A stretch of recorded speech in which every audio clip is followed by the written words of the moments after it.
အကယ်၍များကဘာကြီးရဲ့အဆုံးသက်ရုတ်တရက်ရောက်လာခဲ့ရင်နေထိုင်ရာကဘာကြီးဟာဖျို့ဖျဲဖြစ်ပြီးအသက်ရှင်ဖို့ခက်ခဲတဲ့အခြေအနေမျိုးဖြစ်လာခဲ့ရင်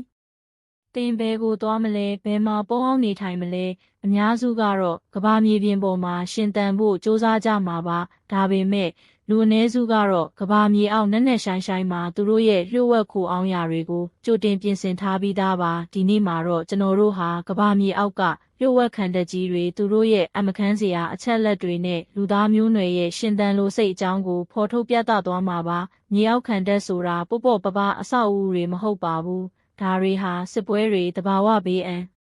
တရာယ်တွေဒါမှမဟုတ်ကဘာပြက်ကတ်ဆိုးကြီးတွေကနေလူသားတွေကိုကာကွယ်ပေးဖို့ရည်ရွယ်ပြီးတည်ဆောက်ထားတဲ့အင်ဂျင်နီယာပညာရဲ့အထွတ်အထိပ်လို့တောင်ဆိုနိုင်ပါတယ်။သမိုင်းမှာစစ်ပွဲတွေနဲ့အတူမြေအောက်ခံတပ်တွေပေါ်ပေါက်လာခဲ့ပေမဲ့စစ်အေးခေတ်ကနျူကလ িয়ার စစ်ပွဲရဲ့ချိန်ချောက်မှုကတော့ဒီခံတပ်တွေကိုအကြီးစားတိုးချဲ့တည်ဆောက်ဖို့တွန်းအားပေးခဲ့ပါတယ်။အစိုးရတွေရောအချမ်းသာဆုံးလူပုဂ္ဂိုလ်တွေကပါသူတို့ရဲ့ကိုယ်ပိုင်နောက်ဆုံးထွက်ပေါက်တွေကိုဖန်တီးခဲ့ကြပါတယ်။ဒုတိယကမ္ဘာစစ်အတွင်းမှာဟစ်တလာရဲ့ဘာလင်မြေအောက်ခံတပ်Furtwanker ဟာနာမည်ကျော်ခဲ့သလိုစစ်အေးခေတ်မှာအမေရိကန်ပြည်ထောင်စုရဲ့ကော်ရိုရာဒာပြည်နယ်မှာရှိတဲ့ Sheehan Mountain Complex ကတော့ကမ္ဘာအကြီးဆုံးမြေအောက်ခံတပ်တွေထဲကတစ်ခုဖြစ်ပါတယ်။ဒီခံတပ်ကြီးဟာနျူကလ িয়ার တိုက်ခိုက်မှုတွေကိုခံနိုင်ရည်ရှိအောင်ဒီဇိုင်းထုတ်ထားပြီးတောင်တလုံးရဲ့အတွင်းပိုင်းကိုထွင်းဖောက်တည်ဆောက်ထားတာပါအရာရှိထောင်ပေါင်းများစွာနှစ်ပေါင်းများစွာနေထိုင်နိုင်အောင်လိုအပ်တဲ့စနစ်အားလုံးကိုထည့်သွင်းထားပါတယ်နောက်ထပ်လျှို့ဝှက်ချက်တစ်ခုကတော့ West Virginia မှာရှိတဲ့ The Greenbrier Hotel အောက်ကမြေအောက်ခံတပ်ပါ Project Greek Island လို့အမည်ဝှက်ပေးထားတဲ့ဒီခံတပ်ဟာအမေရိကန်ကွန်ဂရက်လွှတ်တော်ဖွဲ့ဝင်တွေအတွက်အရေးပေါ်ခိုလုံရာအဖြစ်နှစ်ပေါင်း30ကျော်လျှို့ဝှက်ထားခဲ့တာပါအေယာမတန်မဏိတကားကြီးတွေကိုပိုင်တပ်အားပေးဆက်တွေဆေးရုံတွေအိတ်ခမ်းတွေနဲ့အစားအသောက်တူလောင်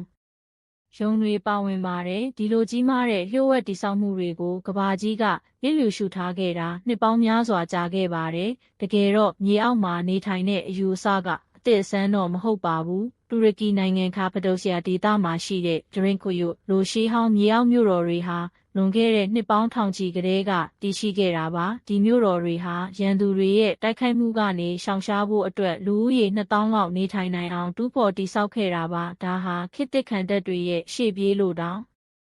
ဆိုနိုင်ပါတယ်အမခန်းစရာကောင်းတာကဒီလိုခံတပ်တွေဟာမြေအောက်ကိုမီတာယာနဲ့ချီနှံ့အောင်တူးဖော်ပြီးတိဆောက်ထားတာပါအပေါ်ကမြေပြင်မှာအရာအလုံးပျက်စီးသွားရင်တောင်မြေအောက်ကခံတပ်ထဲမှာရှိတဲ့လူတွေဟာလုံခြုံစွာရှင်သန်နိုင်ဖို့အားလုံးကိုအသေးစိတ်စီစဉ်ထားပါတယ်စစ်အေးခေတ်ကုံဆုံးသွားပေမဲ့မြေအောက်ခံတပ်တွေရဲ့လိုအပ်ချက်ကတော့မပြောက်ကွယ်သွားပါဘူးယနေ့ခေတ်မှာတဘာဝဘေးအန္တရာယ်တွေကဘာပြက်ကတ်ဆိုးဖြစ်နိုင်ခြေတွေအပေါ်စိုးရိမ်ပူပန်မှုတွေကပိုမိုမြင့်တက်လာပါတယ်ဒါကြောင့်လဲ survivalist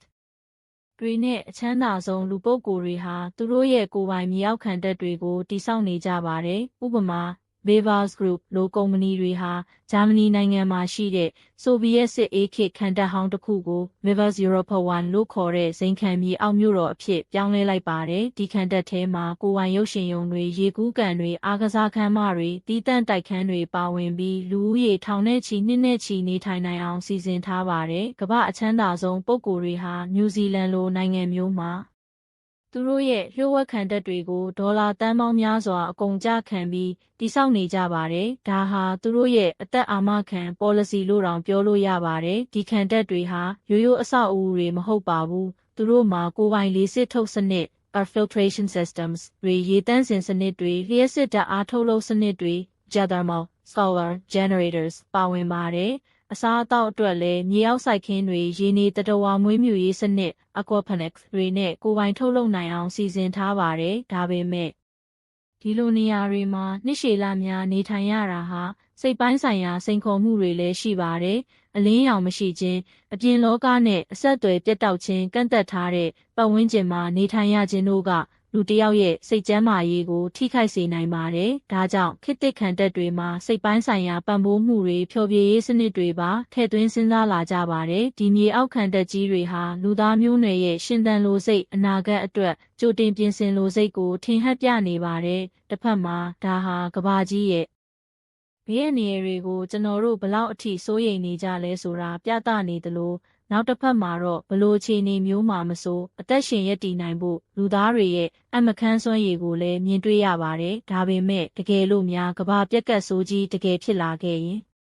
ဒီမြေအောက်ခံတပ်တွေထဲကလူတွေဟာကမ္ဘာအသစ်ကိုပြန်လည်တည်ဆောက်နိုင်မလားဒါမှမဟုတ်သူတို့ဟာမြေအောက်မှာထာဝရပိတ်မိနေမလားဒီခံတပ်တွေကကျွန်တော်တို့ကိုလုံခြုံမှုပေးနိုင်မလားဒါမှမဟုတ်အထီးကျန်ဆန်မှုကိုပုံမခံစားရစေမလားဒီမေးခွန်းတွေရဲ့အဖြေကတော့အချိန်နဲ့အမျှစောင့်ကြည့်ရမှာပါကျွန်တော်တို့အနေနဲ့ကတော့ဒီလိုခံတပ်တွေကိုအသုံးပြုစရာမလိုပဲငြိမ်းချမ်းတဲ့ကဘာကြီးမှာပဲနေထိုင်သွားနိုင်ဖို့မျှော်လင့်ရတာပေါ့ကဘာမြေအောက်ကလျှို့ဝှက်ချက်တွေကိုလေ့လာရတာစိတ်ဝင်စားစရာကောင်းမယ်လို့ထင်ပါတယ်နောက်